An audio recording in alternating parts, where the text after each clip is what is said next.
Hola a todos, muy buenas noches, bienvenidos a Noticias Urbanas. Hoy nuestro conductor, el señor Norman, está con un asunto personal, no pudo venir, así que le mandamos un saludo desde acá y le deseamos lo mejor, así que ya el domingo que viene va a estar con nosotros nuevamente. Si les parece, vamos a ver la tapa de esta semana de Noticias Urbanas, que dice así: Comunas en crisis. Comunas en crisis. El PRO dice que les traspasaron todas las competencias previstas, pero la oposición, que solo se descentralizó el arbolado, una pelea que promete más rounds. Pueden, obviamente, buscar el semanario en todos los kioscos y, si no, obviamente, también pueden seguir la versión de Noticias Urbanas en su sitio de internet. Ahora sí, vamos a presentar a nuestro primer invitado. Nuestro primer invitado tiene que ver justamente con el PRO. No le vamos a preguntar por las comunas, porque hay tantos temas para hablar con él. Es Iván Petrella, ¿cómo estás? ¿Qué tal? Gracias por la invitación. Bienvenido, buenas noches. A ver, Iván, hay muchos temas de los cuales quiero hablar con vos, pero lo primero que te quiero preguntar es, vos sos un hombre relacionado con la academia, ¿sí? Con el pensamiento. Contame brevemente qué balance haces con este paso hacia la política, este salto, digamos, de la teoría a la práctica. Mira, todavía es bastante reciente, ¿no? Sí. Asumí fines de diciembre, o sea que todavía no terminé mi primer año como legislador. Pero la realidad es que la experiencia por ahora es muy positiva. Es una experiencia muy interesante donde te relacionás con gente muy capaz y que creo que en todos los bloques hay mucha gente que trabaja realmente con convicción para tratar de mejorar la calidad de vida de todas las personas que viven en la ciudad de Buenos Aires. En particular, hoy me agarrás bastante contento, bastante feliz con la tarea porque tuve la suerte de que se aprobara mi primer proyecto de ley, que era un proyecto de ley que ponía un tope a lo que se podría cobrar en cocheras para el estacionamiento de las bicicletas. Como vos sabés, hablábamos antes, yo no tengo auto, o sea que me manejo en colectivo si llueve y si no en bicicleta. Y realmente creo que es una medida útil porque por un lado impulsa algo que busca el gobierno de la ciudad, un transporte más saludable, un estilo de vida más saludable, descongestionar el transporte público y también tiene una cosa de equidad social que es muy importante, que creo que a veces se olvida, que lo que se busca con esto también es que las personas que solamente pueden pagar una bici tienen el mismo derecho para estacionar y para circular de manera segura y libre como las personas que pueden comprarse un auto. Entonces muy contento con eso. Porque en algún momento se criticó un poco al PRO, ¿no? Y decían, bueno, pero hicieron de unas bicisendas una especie como de manifiesto de la gestión, pero escuchándote hablar, a ver, yo soy pro bicicleta, tiene otra concepción más que excede, ¿no? El ir a andar solamente en la bicicleta, bueno, o moverse en bicicleta, digo. Bueno, ¿no? Es que hay que entenderlo también como parte de un paquete de medidas, claro, que se resume en la idea que se impulsa desde la gestión de Mauricio y de la ciudad, que es Buenos Aires Ciudad Verde, ¿no? Porque eso está incluido con los techos verdes, es parte también de las estaciones saludables, todo lo que tenga que ver con un cambio cultural que hace que nosotros, por un lado, cuidemos más el espacio público y a través de eso también nos cuidemos más a nosotros mismos. Te quiero preguntar justamente que lo mencionás a Mauricio, él está en una especie de carrera de precandidatura presidencial. ¿Cómo lo ves a él políticamente? Bueno, lo veo muy bien, digamos. Hoy cualquier encuesta te dice que los tres candidatos mejor posicionados para el 2015 son Mauricio, Sergio Massa y Daniel Scioli, y tal vez algún que otro candidato de UNEN. Pero lo más importante acá es, y yo lo he escuchado a Mauricio decir esto, y yo también compartí algún viaje y me toca viajar al interior como parte del armado del Proyecto Nacional 2015, es que lo que vemos y lo que sentimos es que cada vez más gente, cada vez más personas están cansados de votar por los mismos partidos y los mismos personajes, por las mismas caras que se repiten, lo que yo a veces llamo los sospechosos de siempre. Entonces, la figura de Mauricio crece cuando crece la percepción de que hace falta un cambio en Argentina. Y creemos que esa es una tendencia que de acá al 2015 va a incrementar. O sea que somos bastante optimistas con nuestras oportunidades en 2015. ¿Pensás que el modelo de gestión que ustedes están llevando adelante en la ciudad, esta especie como de filosofía política que estás planteando, se puede extrapolar a todo el país? Mira, seguramente, ahora tal vez haría una aclaración, porque creo que cuando uno habla de modelo de gestión, a veces la gente que nos escucha piensa en políticas públicas puntuales, y hay algo de eso, hay cosas que se pueden implementar a nivel nacional, inglés en todos los colegios públicos y otros ejemplos, pero creo que es fundamental lo que se tiene que poder aplicar a nivel nacional, sea quien sea presidente en 2015, es el modelo de liderazgo y de gobernar que encarna Mauricio y el PRO, que es un modelo de liderazgo y de gobernar y de gestionar que tiene que ver con la conformación de equipos, con el diálogo, con la búsqueda de consensos y con una manera de interpretar la política donde el gobernante no está más allá de las instituciones, sino que responde de manera coyuntural, porque le tocan esos pocos años, a defender y tratar de profundizar la democracia. Y eso claramente tiene que ser una parte fundamental de la construcción de la Argentina del futuro, sea quien sea presidente en el 2015. A ver, te pregunto vos por tu tradición filosófica, sabés que a veces los políticos, no te digo que se crean inmortales, pero casi que... Inmortales, ¿no? Pero por... Y mirá, sí. No sé si coincidís, pero digo, a veces justamente esto, se ponen por encima de las instituciones, creen que se puede llevar puesta a la justicia, a la Cámara de Diputados.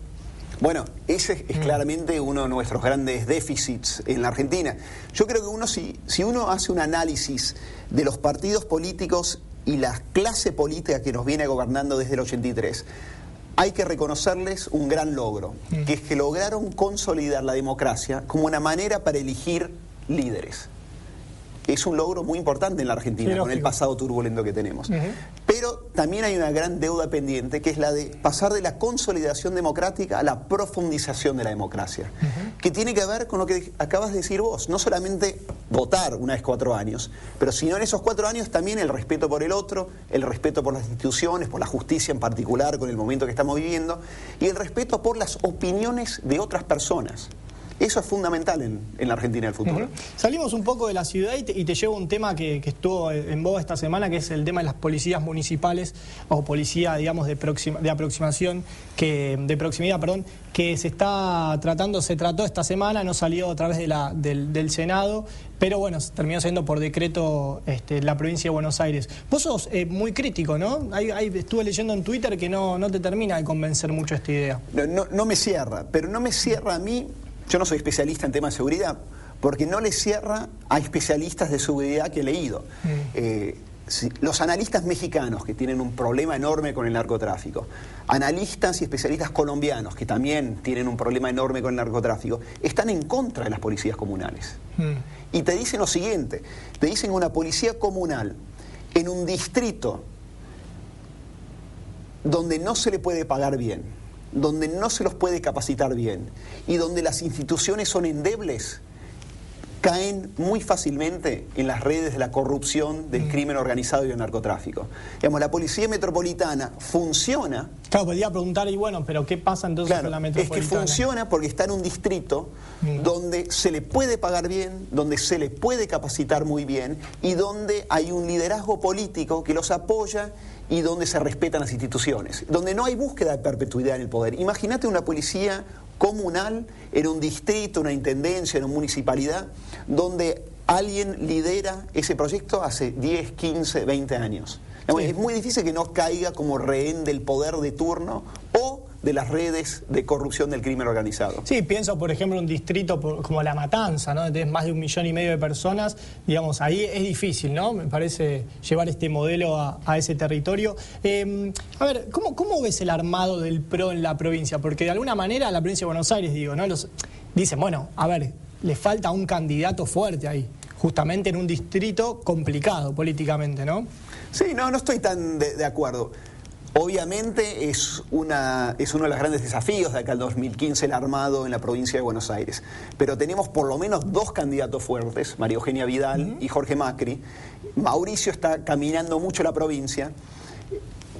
La gente en la provincia entiende que cuando uno gobierna la ciudad, de alguna manera también está gobernando para la provincia, porque hay muchísima gente, alrededor de 3 millones de personas por día, que vienen de la provincia a vivir en la ciudad todo el día, entonces se ve los cambios que ha logrado la gestión. Y como la elección de la provincia de Buenos Aires va de la mano de la elección presidencial, la verdad que depende mucho de cómo está la figura de Mauricio en la provincia. Y la figura de Mauricio hoy en la provincia crece y creemos que va a seguir creciendo en el 2015. Aprovecho y te llevo por 2 temas más que me interesan. Caso Vudú. Te pido una reflexión más teórica, si querés, más filosófica que política. ¿Qué sensación te genera a vos? Ser un vicepresidente imputado. Mira, obviamente es un hecho histórico en la Argentina. Yo te diría lo siguiente. Para mí el caso Vudú muestra, y espero que muestre, que se está acabando un ciclo político en Argentina. Ahora, por ciclo no me refiero a que se está acabando un gobierno. Lo que se está terminando es una manera de concebir el manejo del poder. esta idea que vos mencionabas antes de que uno puede llevarse por delante las instituciones.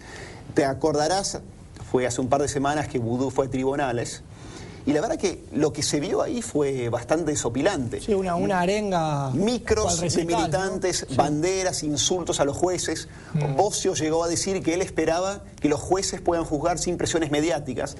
Digamos, por lo que vimos, por el comportamiento de por lo menos una parte de la clase política argentina, lo que yo espero, y lo que estoy seguro que gran parte de la ciudadanía espera, es que se pueda juzgar sin presiones políticas. Se está acabando una manera de gestionar el poder, y eso es un aporte importante para la democracia argentina. A ver, ¿es comparable con la situación de Mauricio? De ninguna manera. Porque ese es, digamos, sí, el es el argumento de batalla que, es el argumento del kirchnerismo que, viste, los están ahí corriendo con ese tema. Hay por lo menos dos diferencias fundamentales. La primera diferencia, y te diría que la diferencia casi menos importante, es que la causa de Mauricio fue armada y liderada por alguien que es considerado uno de los jueces más corruptos de la Argentina, Ollarvide. Eso por un lado. Por otro lado, la diferencia fundamental, y esto es importante resaltar, es la diferencia en cómo Mauricio y el PRO se plantaron frente a la justicia y cómo lo hace Vudú y el kirchnerismo. En el caso de Mauricio, fue el PRO, con el aval de Mauricio, que pidió el juicio político. La oposición prefirió armar una comisión investigadora donde tenía mayoría la oposición. Claro. Y no encontraron nada. Y eso es una diferencia fundamental. Eso demuestra que hay una manera distinta de entender la democracia, de entender el lugar del gobernante en relación a la justicia y en relación a las instituciones, que es una relación de inferioridad, no de superioridad, no de poder llevártelo por delante. Hay que remarcar esa diferencia porque marca que otra democracia es posible en la Argentina. Bien, y por último te quiero aprovechar por tu formación teórica también, que Francisco fue muy duro con la clase política esta semana. Si podés en 30 segundos resumirme qué sensación te genera esta frase: la política está devastada por la corrupción y los escándalos. Cuando Francisco habla, sí, no, habla en serio. Desde que es Bergoglio, o sea, antes de ser papa, una de las partes fundamentales de la prédica de Bergoglio, hoy Francisco, fue la lucha contra la corrupción, en especial de la corrupción de la clase política, que es algo que no es un problema solamente en Argentina, en toda América Latina y en gran parte del mundo. Lógico. Tiene razón. Lo que hay que resaltar igual es que no todos los políticos son iguales. Yo he conocido en este paso por la legislatura y antes políticos que trabajan con una honestidad e integridad enorme para mejorar la calidad de vida de todos. Y eso hay que resaltarlo porque si no, pones a todos en la misma bolsa. Y cuando haces eso también, el ciudadano pierde, creo, un poco de la fe en la capacidad de lograr cambios. Lógico, él igual después lo mencionó, dijo, no son todos iguales, pero a veces cuesta diferenciarlos. Iván, gracias por estar con nosotros. ¿Te sentiste cómodo? ¿La pasaste bien? Sí. Hablamos un poco de todo, ¿no? A disposición cuando quieran. Perfecto. Bueno, vamos a una tanda y enseguida volvemos con el segundo bloque de Noticias Urbanas.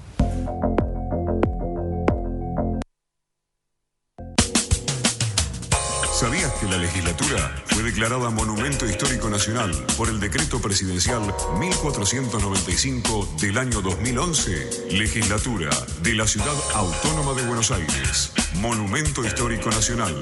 Tu voz en la ciudad.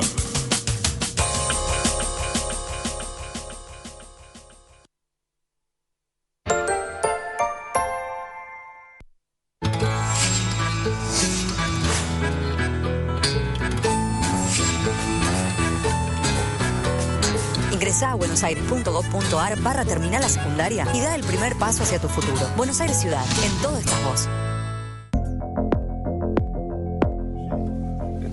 Segundo bloque de Noticias Urbanas. Ahora es el momento de recibir al señor Alejandro Bodar, diputado porteño del MST y Nueva Izquierda. ¿Cómo estás, Alejandro? Muy bien. Bienvenido, gracias por estar con nosotros. Estoy preocupado porque estuve viendo que hicieron un acto donde hubo una quema de buitres. ¿Es correcto? ¿Sí? Llevemos tranquilidad a la gente, o sea, no son buitres de verdad, ¿no? No, yo soy un protector aparte de los animales, por favor, así que sí. No, de ninguna manera intentábamos quemar un animal. Ahí está la imagen de la quema de buitre, un buitre americano. Exactamente. ¿Qué pasa con este? A ver, yo te pido que si nos podés explicar, vos tenés todo un conocimiento por ahí que puede ser hasta muy técnico. ¿Cómo nos explicás a los, digamos, el que está mirando este programa, cómo nos explicás la situación de los buitres? ¿En qué situación? ¿Estamos muy complicados? Sí, yo creo que hay una campaña para atemorizar a la población de que si no pagamos se viene la noche. Yo particularmente creo que estamos en la noche por haber pagado durante tanto tiempo una deuda que es ilegítima. O sea, si viene una persona mañana y te dice a vos, mira, me debes 10 millones de dólares y me tenés que empezar a pagar, yo creo que la gente diría, pará, ¿cómo te debo? Claro, ¿de dónde salió esa deuda?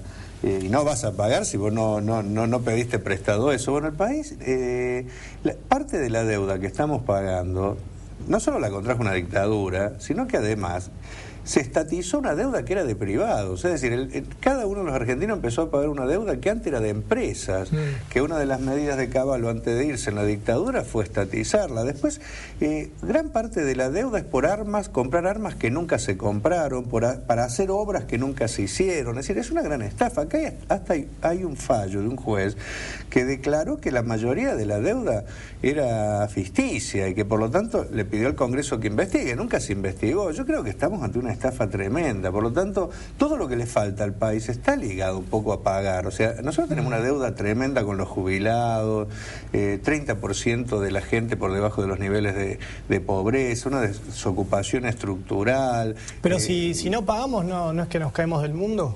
Es que yo creo que nosotros, un poco lo que te decía antes, yo creo que no hay forma de despegar sin dejar de pagar. Nosotros estamos atados a un ancla con esta deuda que se lleva más de lo que el país produce y por eso permanente. Y cuando no le alcanza para pagar, nos endeudamos para pagar deuda y por lo tanto el año siguiente tenemos que pagar más. Es un mecanismo infernal. O sea, es un círculo vicioso del cual jamás se va a poder salir. Totalmente, a menos que de un momento digas basta. La propuesta mía es suspender los pagos y armar una comisión investigadora, descubrir cuál de la deuda es ilegal y cuál es la legítima, y en la legítima ver si ya no le hemos pagado varias veces todos estos años. Es decir, pero no podemos seguir pagando y hipotecando nuestro futuro y el de las generaciones venideras para algo que es ilegal y que no lo digo yo. O sea, si vos le decís a los acreedores, muéstrenme los papeles firmados, no te los pueden mostrar, no tienen ni un ticket de una parte de la deuda, porque fue todo un curro. Entonces, ¿por qué el país tiene que postergar su desarrollo por eso? Yo te digo, los países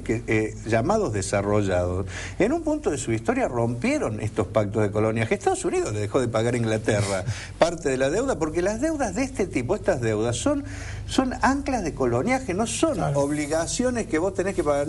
Se le dice a la gente, las deudas se pagan, sí, se pagan, pero se pagan las deudas que vos contrajiste. Si yo voy y me compro esta campera en cuota, la tengo que pagar, y sí, ahora, pero ¿por qué tengo que pagarle la campera a otro? ¿Por qué tengo que pagar algo que nunca yo llegué a disfrutar? Entonces, yo creo que ese es el debate, por eso creo que no hay que pagar. Lo que a mí me parece lamentable es que se una desde el oficialismo hasta la oposición a decir paguemos. Yo creo que quieren seguir en esta especie de pacto con la colonia. Yo creo que hay que romper, hay que ir a una segunda independencia.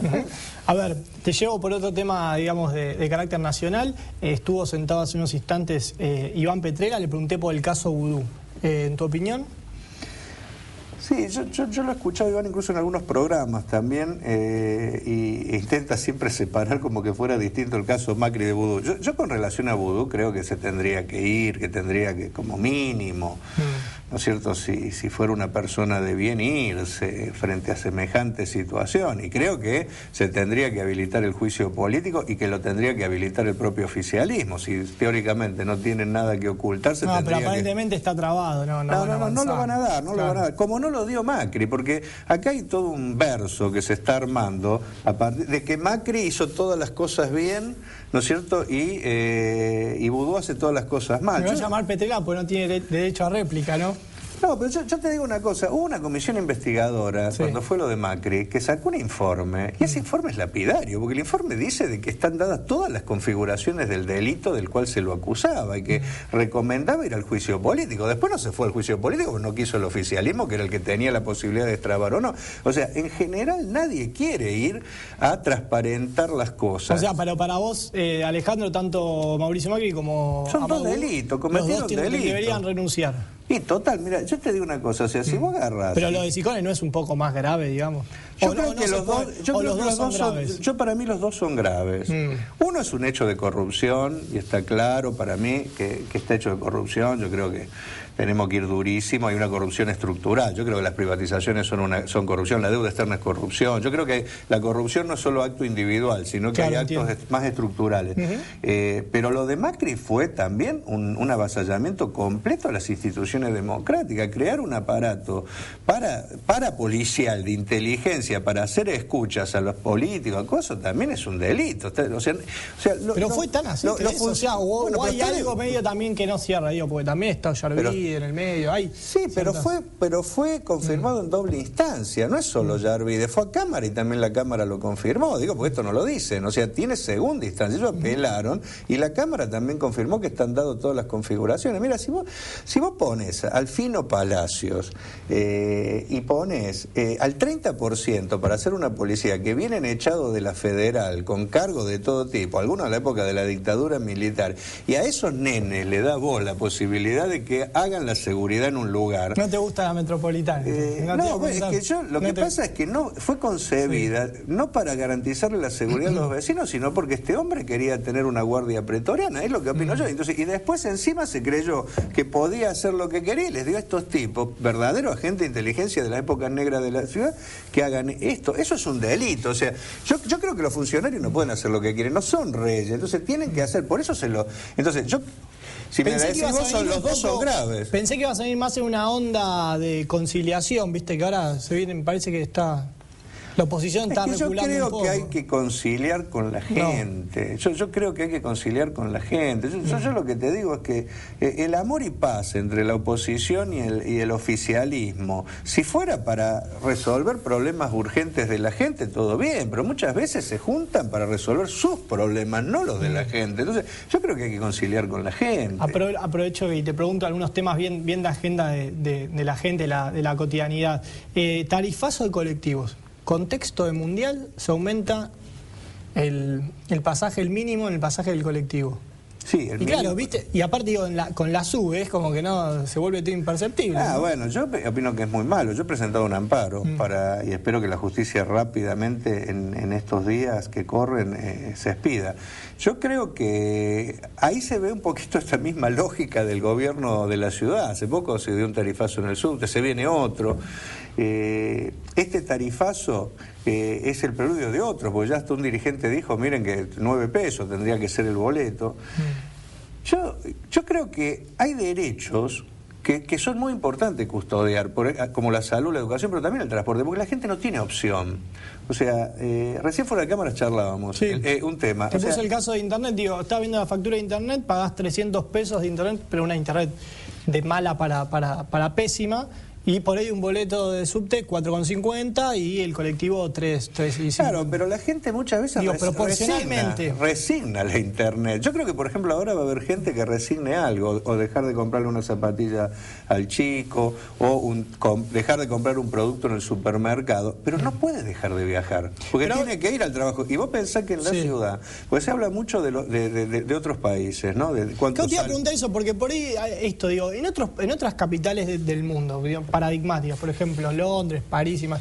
¿El transporte público es estatal o lo tiene una empresa? París es estatal todo, es estatal. El tren, el colectivo y el subte. O sea, el Estado puede manejar totalmente, y encima está abierto la participación de asociaciones de usuarios, de trabajadores, etcétera. Para mí habría que copiar ese sistema, pero aparte por otra cosa, hay un boleto combinado. Se habla, por ejemplo, vas y pagás el boleto de un subte y es muy caro. Sí, pero vos primero, el subte de París llega a 4 cuadras de cualquier rincón de París. Vos te subís a un subte y llegás a cualquier lado de París. Acá te subís a un subte, te tenés que bajar en un lado y tomar un colectivo. Sí, no sabés si llegás. No sabés si llegás. Después, vos pagás un boleto y te podés subir al tren, al colectivo y al subte. ¿Me entendés? Tenés distintas variables de usar 3 días completamente gratis. Todo, o sea, multiplicidad de variantes que permiten que la gente de menos recursos pueda acceder. Acá no es así, acá es marche preso. Y aparte no se corresponde con el servicio que te brindan las empresas, no hay control. Yo creo que nosotros tenemos un problema, que hay un Estado que las cosas que ha concesionado nunca las controla. Está todo muy lleno de corrupción, por eso nos pasa después lo de Jaime y todo es un entrevero. Pero fíjate el aumento del gobierno, se publica casi un día antes de que salga, o sea, parece que lo tenían ahí escondido. No hay audiencia pública, no presentaron los costos. ¿Cuál es el costo del colectivo? ¿Cuál es el nivel de subsidios del por eso colectivo? te pregunto, una vez o sea, vos pues estás digamos, en el microclima, pero una vez cuando estás afuera y haces la comparativa y decís, bueno, al final tomar un café te sale 25 pesos, un boleto de subte 4,50. Estamos casi sin tiempo, pero hay un tema que me interesa mucho que sé que te estás... Sí, 5.000 pesos es el sueldo promedio de la gente que viaja en el subte. Yo para saberlo, o sea, lógico. A ver, un tema que ya se está discutiendo en provincia, que ya está por implementar, que es el tema de los juicios por jurados. ¿Se va a implementar el modelo en la ciudad también? Sí, entró el proyecto, a mí me parece que es muy bueno abrir este debate. Sí, yo creo que está en la Constitución los juicios por jurados de hace 100 años y nunca se lo había instrumentado. Yo creo que es positivo porque le saca el poder absoluto al juez, pero creo que para que sea realmente bueno tiene que estar acompañado de otras dos cosas. Yo creo que los jueces se tienen que elegir por voto popular, que tienen que tener un periodo y tienen que volver a reelegirse, no pueden ser vitalicios. O sea, creo que tenemos que ir a que la gente participe, porque es la única forma que se tengan que hacer cargo de sus actos frente a la ciudadanía. Tener un poder casi monárquico en la justicia, yo creo que está demostrado que permite que no haya justicia. Entonces, bien por juicio por jurado, hay que ver cómo se implementa para que sea realmente un juicio por jurado no digitado, y la elección otras medidas para realmente democratizar la justicia. Ya estamos cerrando, pero digo, algún kirchnerista puede estar viendo el programa y va a levantar textuales. Ale Bodar nos apoya en el juicio por jurado. ¿Te acordás que parte de la democratización de la justicia eran algunas de esas? Sí, aunque ellos querían poner una cosa más indirecta, porque era elegir a los que elegían a los jueces. Yo quiero que la gente elija al juez, sin intermediario. Bien. Bueno, Alejandro, gracias por estar con nosotros. Siempre es un placer tenerte acá. No, gracias a ustedes. Bien. Bueno, a ustedes gracias por acompañarnos. Esperamos que se hayan informado, entretenido también, y si en lo medida de lo posible irse a descansar con una sonrisa. Nos encontramos el domingo que viene en otra emisión de Noticias Urbanas.